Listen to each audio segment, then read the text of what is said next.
The myth of talent, what most people get wrong. We've all heard the stories. The kid who picks up a basketball and within months is outplaying everyone on the court. The student who seems to breeze through calculus while the rest of the class struggles just to keep up. In America, we love to call this raw talent. It's almost a national obsession, this idea that some people are simply born with a gift, a kind of superpower that lets them master anything at breakneck speed. But what if that's not the real story? What if the truth is far more interesting and far more useful for the rest of us? For decades, the myth of talent has shaped how we think about success. From the playgrounds of Chicago to the tech labs of Silicon Valley, we're told that greatness is something you either have or you don't. Michael Jordan was born to play basketball. Steve Jobs was a natural genius. But if you dig a little deeper, you'll find that even the most iconic American success stories are built on something much more practical than luck or genetics. Take the case of Thomas Edison, the so-called Wizard of Menlo Park. Most people remember him as the genius who invented the light bulb. But what they don't talk about is the thousands of failed experiments, the endless hours of trial and error, and the relentless process of learning and adapting. Edison himself once said, "Genius is 1% inspiration and 99% perspiration." Yet, the myth of the overnight prodigy still dominates our culture. Recent research from top American universities is finally starting to crack this myth wide open. Studies from Stanford and Harvard have shown that what we call talent is often just the result of a specific approach to learning, one that anyone can use. In fact, a 2022 study published in the Journal of Applied Psychology found that people who believe in the power of deliberate practice and structured learning actually outperform those who think success is all about natural ability.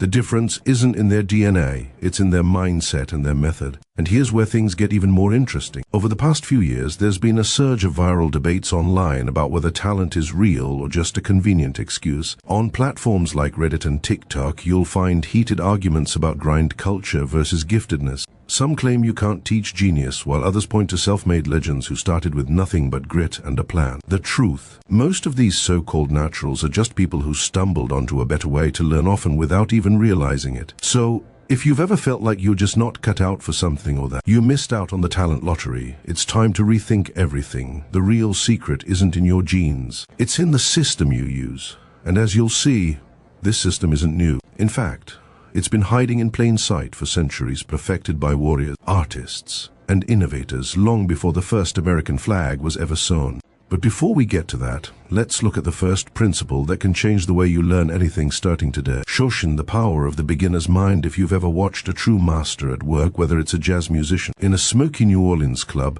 or a Silicon Valley coder building the next big app, you might notice something strange. The best of the best don't act like they know everything. In fact, they approach their craft with a kind of curiosity and humility that's almost childlike. This isn't just a personality quirk, it's a secret weapon, and in Japan it's called Shoshin, the beginner's mind. But what does that mean for us here in the US, where confidence and expertise are often celebrated above all else? Think about the American classroom. From an early age, kids are rewarded for having the right answers, not for asking the right questions. By the time we reach adulthood, most of us are terrified of looking clueless. We fake it, we bluff, and we pretend to know more than we do. But here's the twist. The people who learn the fastest are the ones who are willing to admit they know the least. Let's look at a real-world example.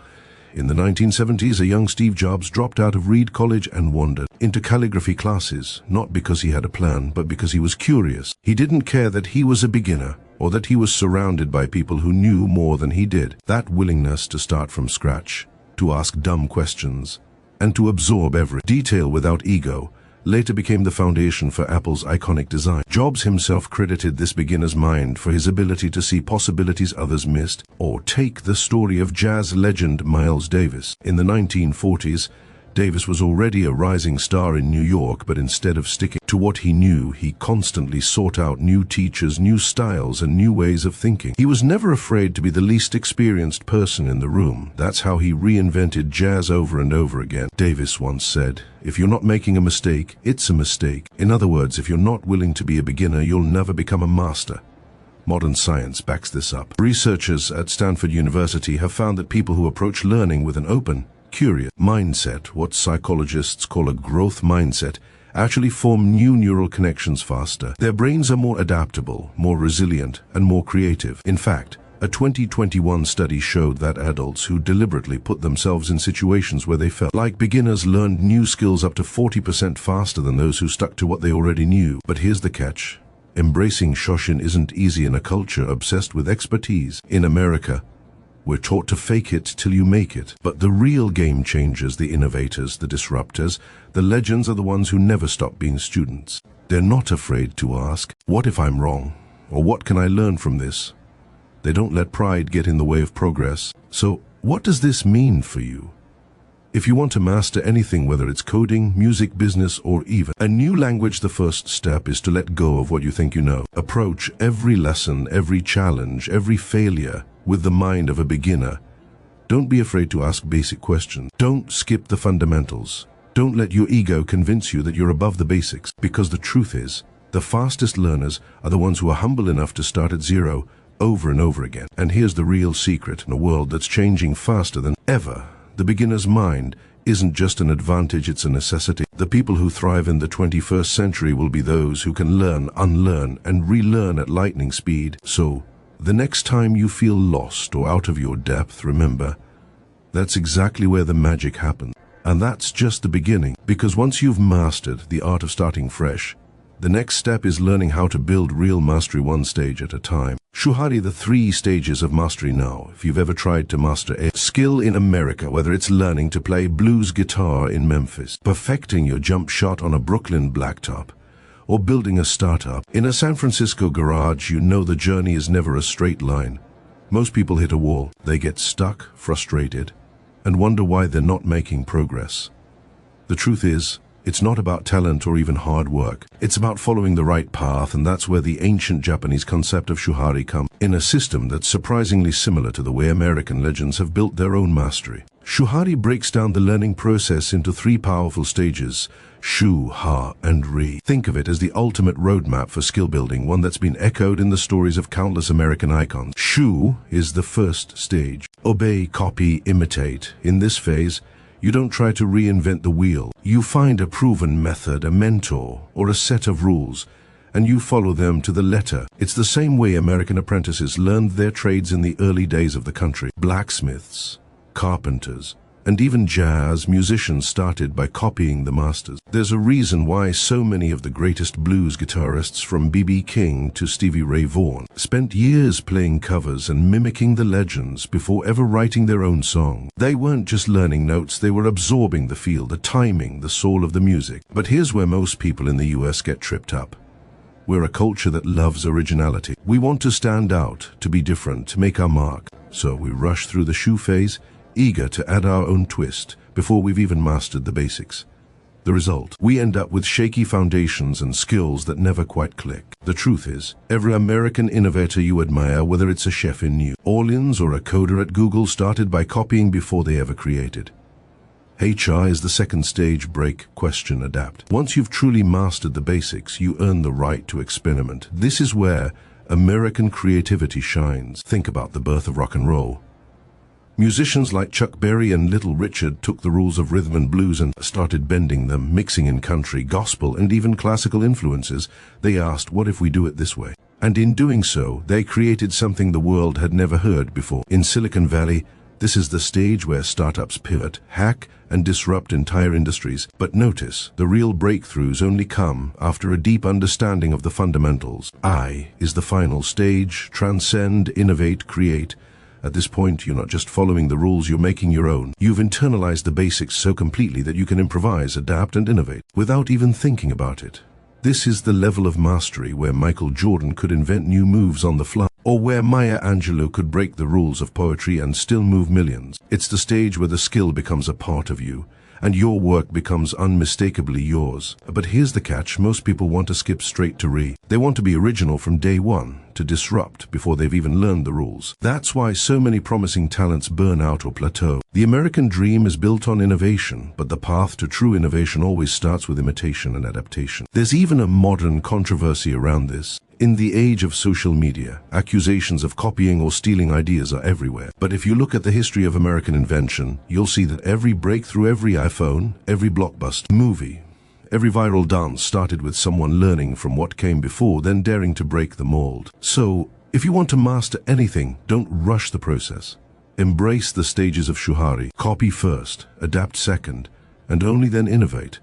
It's the same path walked by the greatest American creators, from the founding fathers to the founders of the next big tech unicorn. And once you understand this, you'll see that mastery isn't a mystery, it's a method. And the next stage is where things get truly automatic. Mushin, when mastery becomes automatic. Imagine watching Serena Williams in the final set of a Grand Slam, or seeing a jazz pianist in a New York club improvise a solo that seems to come from nowhere. There's a moment when mastery takes over, when the athlete, the artist, or the innovator stops thinking and simply acts. This is Mushin, the no-mind state, and it's the final stage of true mastery. While the term comes from ancient Japan, the phenomenon is universal, and it's been at the heart of some of America's greatest achievements.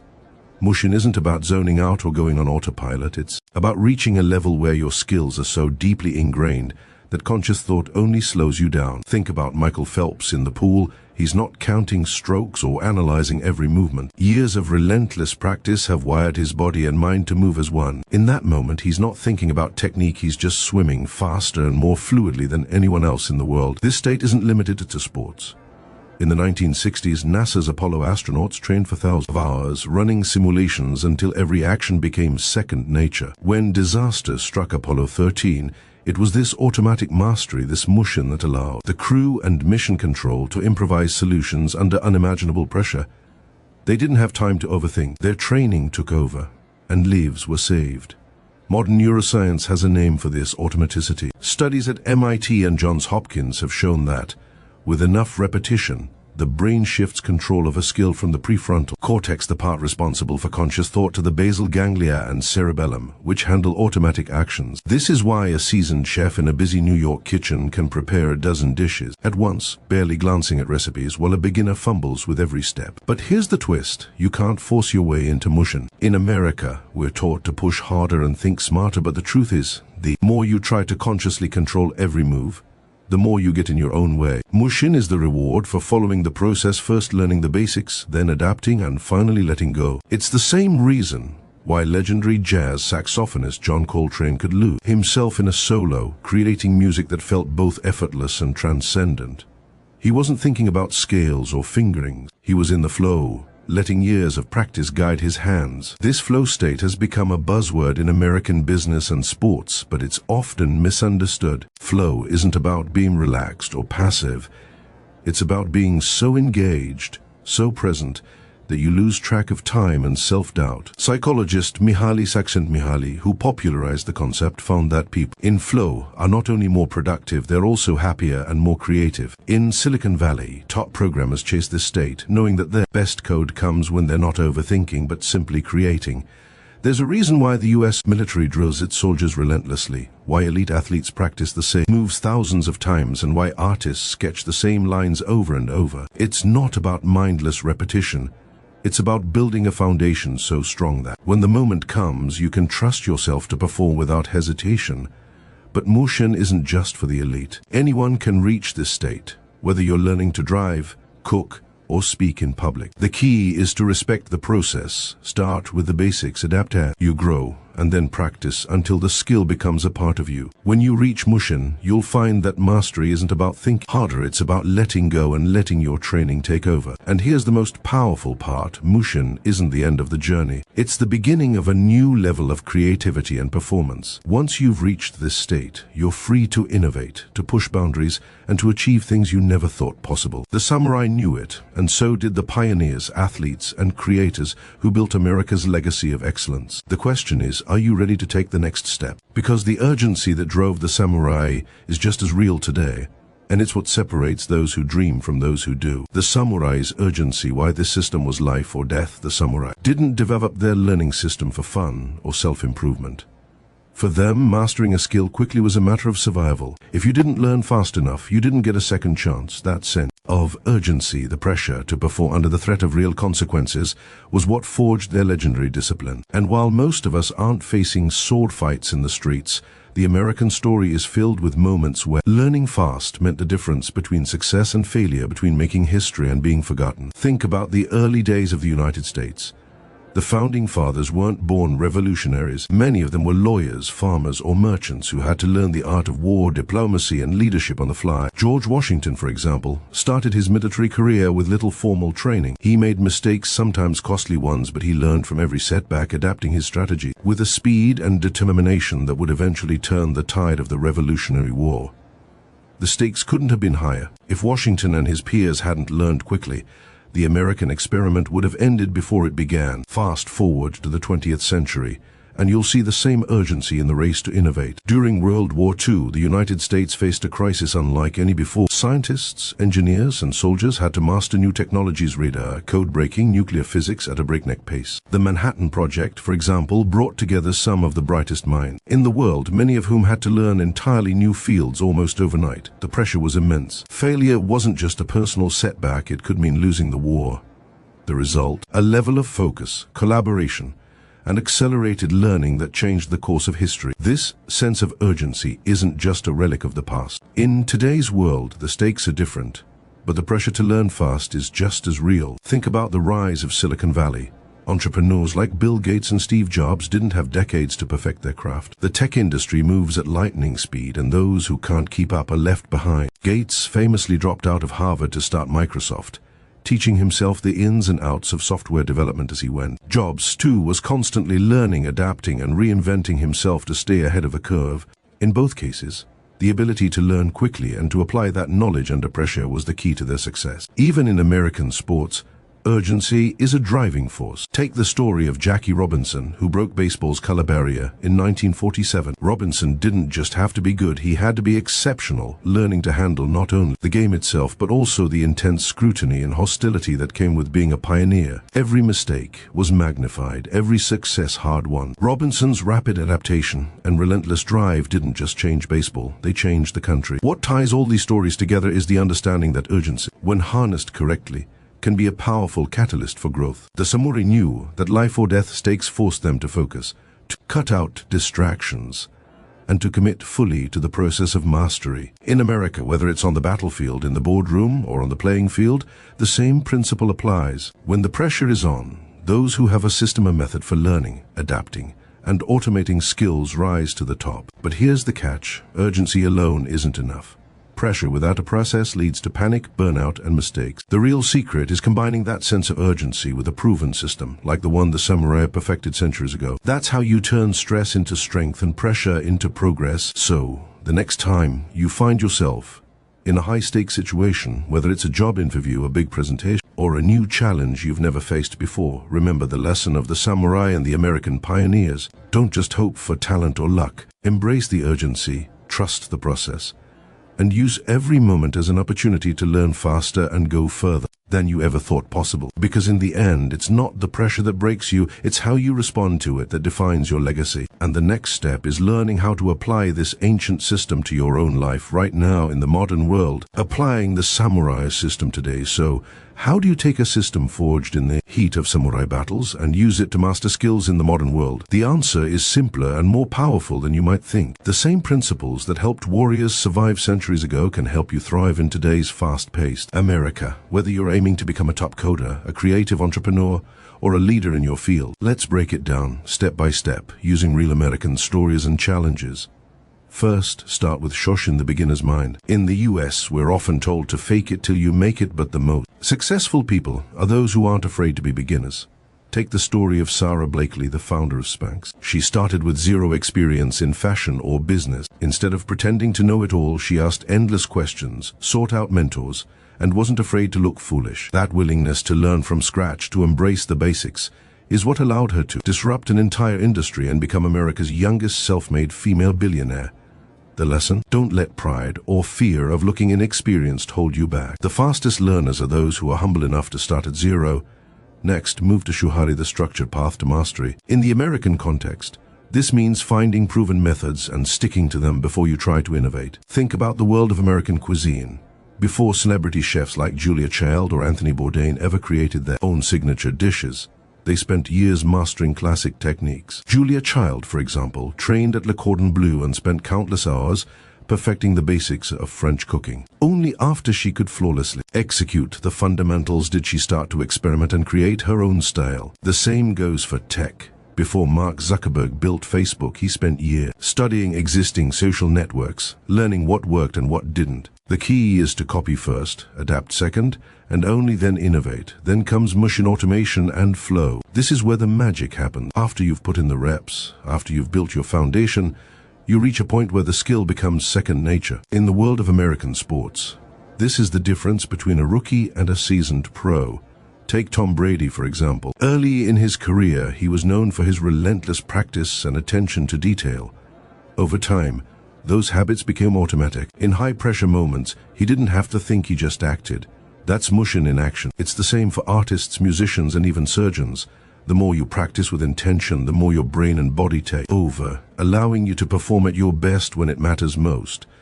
But here's where most people go wrong. They try to skip steps. In today's world of viral life hacks and instant gratification, it's tempting to look for shortcuts. But the truth is, there are no shortcuts to mastery. The people who rise to the top, whether in Silicon Valley, Wall Street, or Hollywood, are the ones who respect the process. They don't just dabble, they commit. They don't just copy, they adapt and innovate. And they don't just practice, they practice with purpose, pushing themselves until the skill becomes a part of who they are. There are countless modern examples.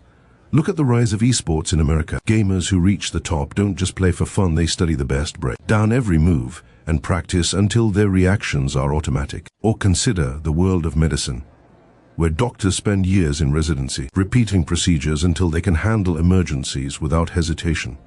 In every field, the pattern is the same. Start with humility, build with structure, finish with automation. And don't be fooled by the myth of overnight success. Behind every sudden breakthrough is a long process of learning, adapting, and automating. The viral TikTok star who seems to come out of nowhere, chances are they spent years studying trends, copying successful formats, and experimenting until they found their unique voice. The entrepreneur who got lucky with $1 billion idea, more often than not, they failed, learned, and tried again over and over before hitting it big. So if you want to master any skill in today's America, don't chase hacks or shortcuts. Embrace the samurai system. Start with a beginner's mind, follow a proven path, and practice until mastery becomes automatic. It's not glamorous, and it's not always easy, but it's the only method that works. Whether you're building a business, learning an instrument, or changing your life. And here's the best part. You don't need to be a genius or a prodigy. You just need a system, a little patience, and the willingness to keep going when others quit. The samurai knew it, and so do the legends of American history. The only question is, are you ready to put it into practice? Because the next section will reveal the truth about talent, and why the real secret to success is within your reach right now. The truth about talent, what most people won't tell you if you turn on the TV or scroll through social media. In America, you'll see the same story over and over. The overnight success, the born genius, the natural. It's a narrative that's been sold to us for generations. From the child prodigy at Carnegie Hall to the Silicon Valley whiz kid who launches $1 billion startup before they're old enough to rent a car. But here's the truth that rarely gets told: talent is overrated, and the real secret to mastery is method. Let's look at the facts. In the 1990s, psychologist Anders Ericsson and his team at Florida State University shattered the myth of innate talent with their groundbreaking research on expert performance. They found that what separated world-class performers from everyone else wasn't some magical gift, but years of deliberate, focused practice. This wasn't just true for violinists or chess grandmasters, it applied to athletes, doctors, writers, and entrepreneurs across the board. The so-called 10,000-hour rule, popularized by Malcolm Gladwell, was based on this research, but what most people miss is that it's not just about putting in the time, it's about how you spend that time and whether you follow a proven system. American history is packed with examples that prove this point. Take Thomas Edison, often hailed as the greatest inventor in U.S. history. Edison held over 1,000 patents, but he also failed more times than most people ever try. He didn't rely on flashes of inspiration, he relied on relentless experimentation, learning from every mistake, and refining his process until he got it right. When asked about his failures, Edison famously said, "I have not failed. I've just found 10,000 ways that won't work." That's not talent, that's method, persistence, and a willingness to learn. Or consider Oprah Winfrey, who grew up in poverty and faced countless obstacles. On her way to becoming one of the most influential media figures in the world, Oprah didn't start with connections or a silver spoon. She started with curiosity, a hunger to learn, and a commitment to constant self-improvement. She's spoken openly about her early mistakes and the lessons she learned from them. Her success wasn't a fluke, it was the result of years of hard work, adaptation, and a refusal to give up. Even in the world of sports, the myth of talent falls apart under scrutiny. Michael Jordan, widely regarded as the greatest basketball player of all time, was famously cut from his high school varsity team. Instead of giving up, he doubled down on practice, spending countless hours honing his skills. Jordan himself has said, "I've missed more than 9,000 shots in my career. I've lost almost 300 games. The 26 times I've been trusted to